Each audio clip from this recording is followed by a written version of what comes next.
Hi, my name is Donna Wallace, and I have here Christine with me. We're going to discuss some things that are of concern to her. We are focusing on solution-focused therapy, and so thank you, Christine, for being here. I really appreciate it. So why don't you tell me why you're here? How is it that I can help you?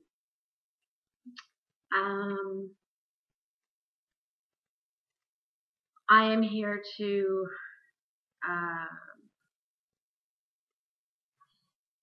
try to talk or find some solutions for some issues that I'm having. Okay. What kind of issues? Can you describe them to me?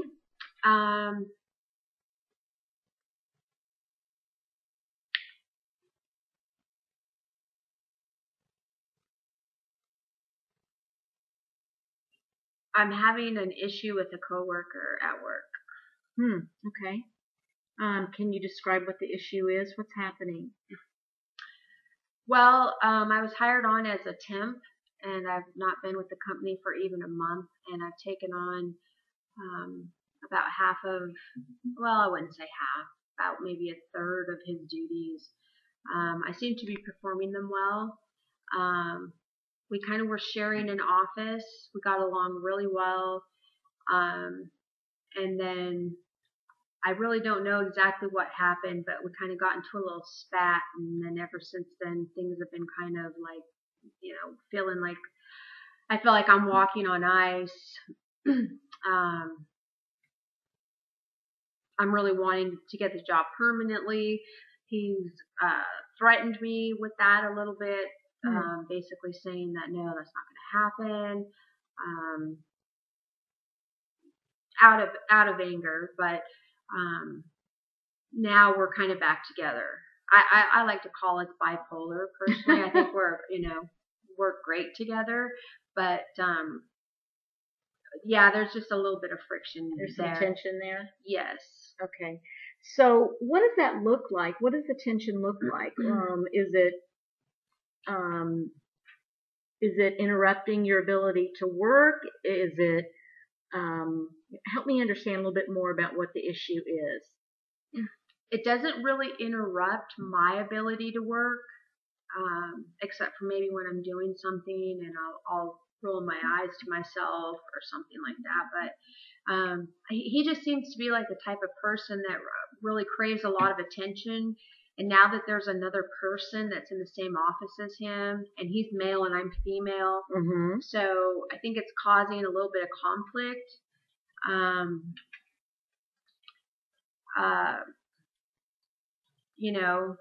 He likes to talk. I'm very focused, very work focused. I'll talk if I need to talk or explain something to somebody.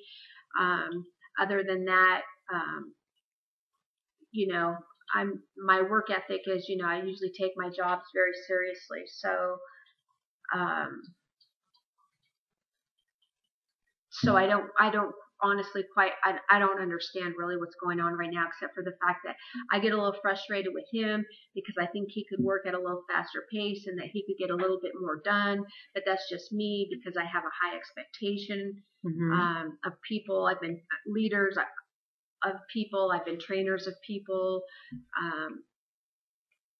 And that's how I am. So, and then for me to get put down for what I'm doing, so he puts you down? He has put me down, yes. Okay. And I don't do that to him. So, and other people, he does it to other people too. I think that's why a lot of other people don't come around. Because there's not that respect there, or the maturity. So I don't know what the exact issue is, but so how do you think counseling can help you? Is it in communicating? Is it in what exactly is it that you're looking to change? Well, I haven't been there for very long, so it does take time to get to know a person, and it does take time to learn how to deal with a certain person's personality. especially if you're an intuitive person or if you understand the different types of personalities. And with him being a male, and he's not your typical male, so I have to say that. What do you mean by that? He's not. When I talk to him or hang out with him or work with him, I feel more like I'm working or hanging out or talking maybe with a brother or a girl BFF Mm-hmm. or you know, he's just got that personality, the way he holds himself, the way he talks, the way he walks, the way he acts. I don't want to say is more feminine than masculine, but in a way it is. Mm-hmm. Mm-hmm. But he's not. He is a straight person, from my understanding. So, so he's actually fun to work with, but at the same time, he's like working with a young teeny bopper type of girl, as far as jealousy, gossiping, anger, spitefulness, versus, you know, a mature, you know, type person that would either understand what you just said to them and accept it, versus, well, you know, I gotcha. You know what I mean? Type of thing. Yes. So much more on the emotional side. He's very emotional. Okay. He's a very emotional person. Okay. For a man. Have there been days, has this been all the time? Have there been any times when this didn't happen? Yes. I don't want to say he has different personalities, but I want to say that he is definitely a moody person. Okay. You won't know what type of mood or what type of person you're going to be working with that day, because one day he will be on cloud nine, everything's great, he's got a lot of energy, he's running around, he's getting stuff done, he's, you know, and then other days he's got a different persona where he's serious and he doesn't really want to talk, or he tries not to talk, and his attitude or his persona is completely different. Then he's got his other days where he's stressed, where he's running around like he's got his head cut off. And so you really don't know what to expect, because he's not a this, he's a this. Okay. Tell me, have there been any days when it's been even, when you've been able to feel like you've made a connection, or the two of you have been able to work together in a positive way? Yes. He does love, I believe he does like showing me new things. And I think that's because he likes showing his skills, because he's a person that likes approval or wants approval. He definitely has a lot of skills.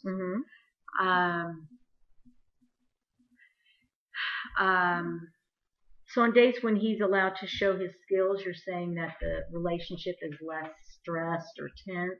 Yes. When I just let him show me what he wants to show me, and when he kind of has the floor, I guess you could say, and when my responses are okay, oh, this is cool, this is awesome, yeah, you know, or, you know, when he's showing me how to do something, he seems pretty happy there. So what was different then on the days that you didn't feel this tension, that this wasn't happening? What was different in what you were doing or what he was doing? Just describe what was different about that. When there was no tension, or when there was when tension? There was no tension. When there was no tension. When things were going well, the way that you're talking about, you want things started going well after he, because we were sharing the same office, after he moved into a different office and was able to close his door and do whatever it was he did. We weren't in the same office, so he knew that I wasn't paying attention to what he was or was not doing, nor was he behind me paying attention to what I was doing, because I was very work focused. He gets distracted very easily. I jumped on him one time, and I don't even want to say the word jump. I want to say I stood up for myself, and I firmly made a very good point. And when I did, that's kind of when things went,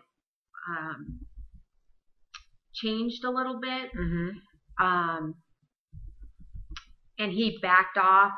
I want to say probably put up a wall. And then I believe that he went around the office to get a little bit of support. So he felt like there were some people on his side. Okay. And I know that because I can feel and tell by the reactions of others that something's been said to them, because they're acting a lot different to me now than they were before. Okay. What were you doing differently on the days that this tension wasn't there?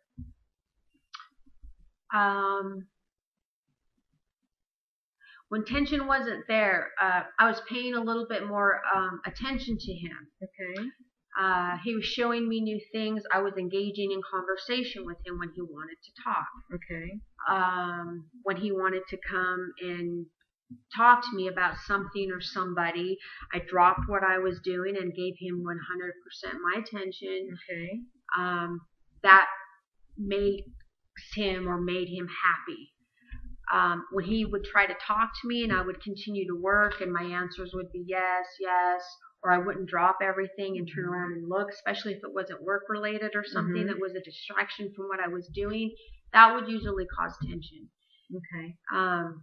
But anytime I give 100% attention to him, listen to what he's saying, engage in goofy conversation, listen to him talk about somebody else, even though a lot of times I will have a comeback or I will somehow try to defend that person. Well, you don't know this story, or you don't know his story, or, it could be this, or could be, trying to be, you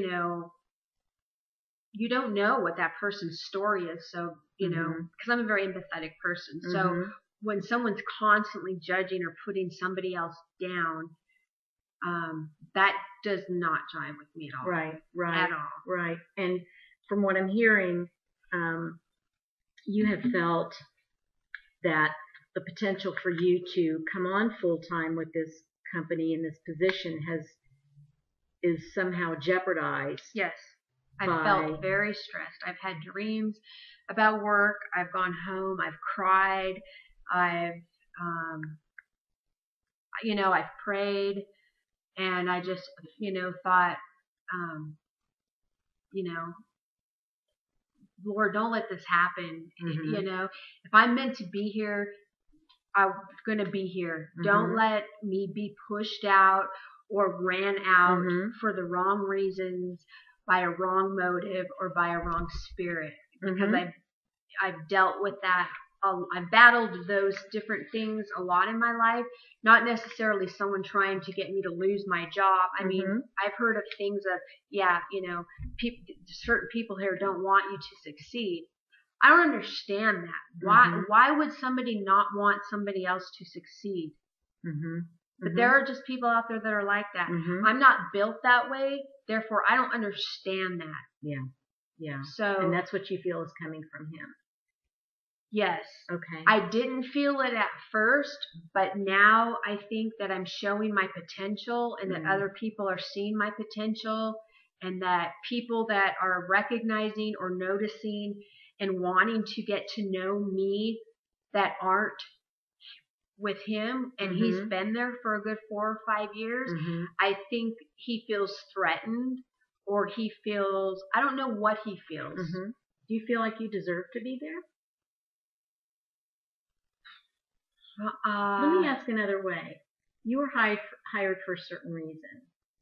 So what would your boss, your manager, what do you think they would say, or what would they know about you that made them hire you and believe that you were the right person for the job? Well, hopefully by now they would know that I do what I'm told to do. I get things done. I get them done in a timely manner. I get them done in an organized manner.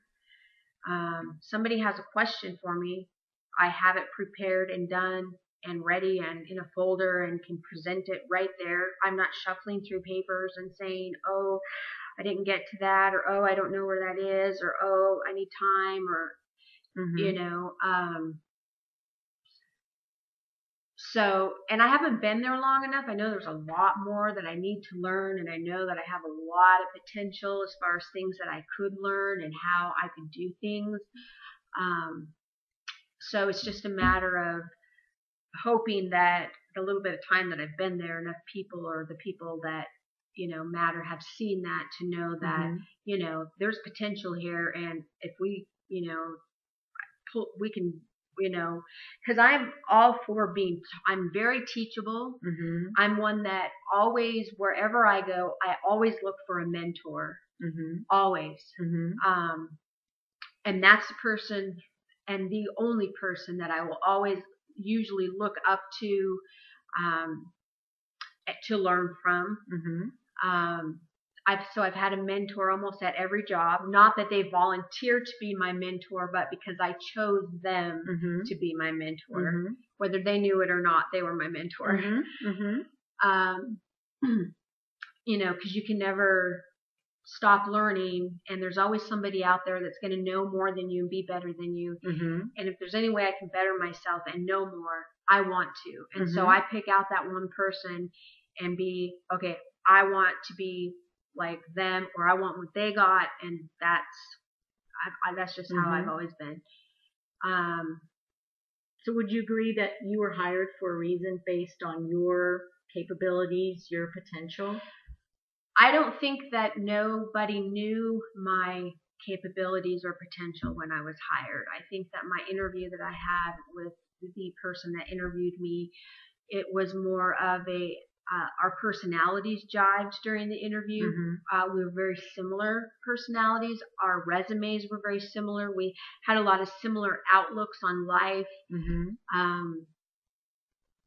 You know, there was some type of a connection there.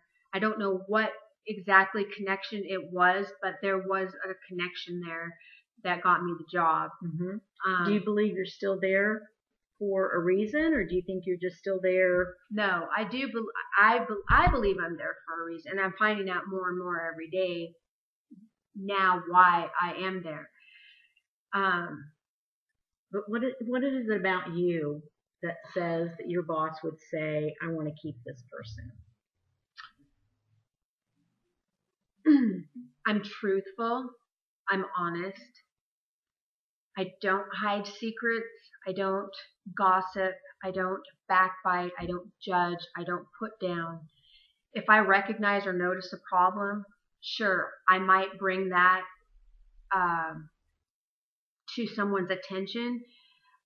But then it's like, okay, what can we do to help that person, or what can we do to fix the problem? Or it's not a let's have a bash on people hour, you know, where we sit there and, you know, make ourselves feel better by putting other people down, you know. So would it be safe to say that you are there not because of what a coworker thinks about you or tries to make you feel, but you have capabilities and abilities on your own that have led to this opportunity? Yes. So that there is, okay. Yes. Okay. I'm a fighter. I fight for what I want. And honestly, if I wasn't, and if I did not like my job, and if I was honestly just doing it on a temporary basis to get a paycheck every week for now, and was out looking for another job and had one lined up, after just a little bit of some of the degrading stuff that I've endured, I probably would have gotten up and walked out the door and said, good luck finding somebody else. I haven't done that. I refuse to let one person get underneath my skin. I refuse to let two people get underneath my skin. If I know that there are people there that have confidence in me or see potential in me, there is no way that I'm going to let the one or the two or the three that want to hate, because there's always those type of people. It doesn't matter where you go, they're always going to be there. I'm not going to let them get to me. So it sounds to me, from what I'm hearing, that your boss, your manager, sees those things in you that are of value, that would cause them to want you to stay there and to be there. So you certainly have capabilities that are being proven and that are of value to the person that seems to me matters the most in this hiring decision. Correct, right? Yeah. I want to ask you a strange question. After we talk, you're going to go back to your work and your home, and you're going to do whatever you need to do for the rest of the day. It's going to be time to go to bed, and in the middle of the night, as you're sleeping, you're peaceful. If you sleep peacefully, a miracle happens, and the problem you talk to me about is solved. But because this happens while you're sleeping, you have no way of knowing that there was an overnight miracle that solved the problem. But when you wake up tomorrow, what might be a small change in your world, in your environment, that would make you say, wow, something really happened, a miracle happened, and this has been solved?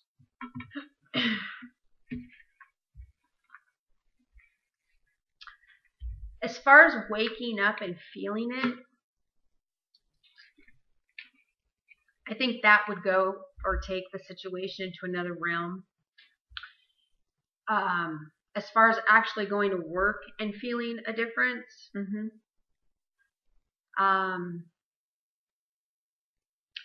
it's really hard to say how it's going to feel until you experience it. What would you need to experience to show you that a miracle had happened? That I had a job offer sitting on Okay. No,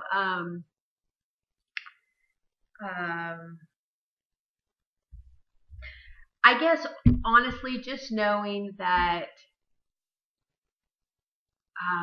really honestly, regardless of what happened, that knowing that people did see potential in me, and if there was somebody that was more qualified for the position, or that they felt that there was somebody else that was better for the job, knowing that they did see the potential in me, I did learn and have more experience now, and that I would know that, whatever else is out there for me, that,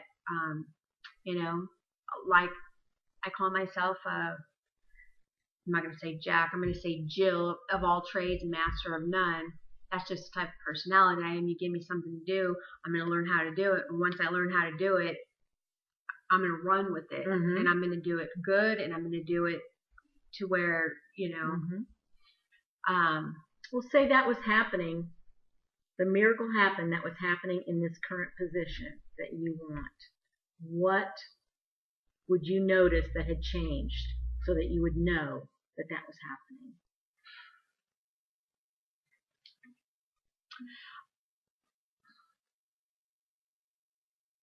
That's kind of a tricky question because of the situation I'm in. I mean, I guess unless it's on paper, or unless it was,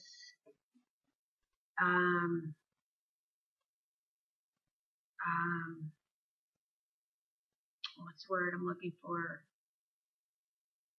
I want to say unless I knew 100% for sure. And even though I rest on my instincts, and I rest on my gut, and I rest on the inner voice,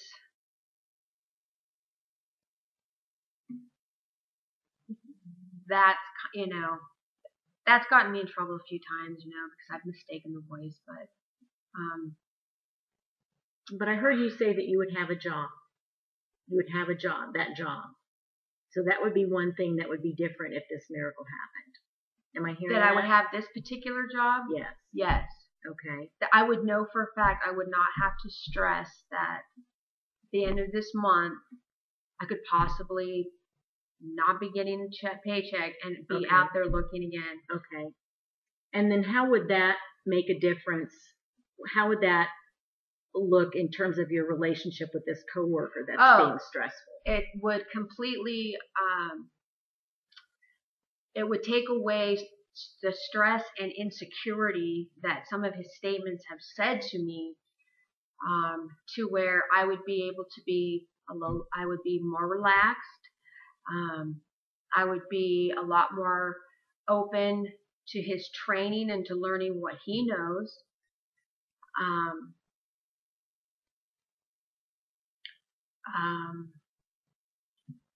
Because the more I know, the better, you know,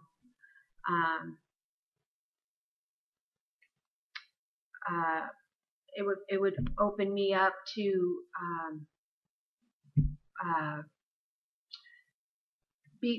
becoming more open as far as forming relationships with people that are there, the team. Would the fear be gone? The fear would be gone. Would the panic be gone? The panic would be gone. Would the frustration be gone? The frustration would be gone. Okay. So those are some of the things that it would look like if this miracle happened. Yes. Okay. Yes. All right. Well, Christine, I want to thank you so much for sharing, being so honest about a real situation in your life. And what we're going to continue to do is discuss this. We're going to talk about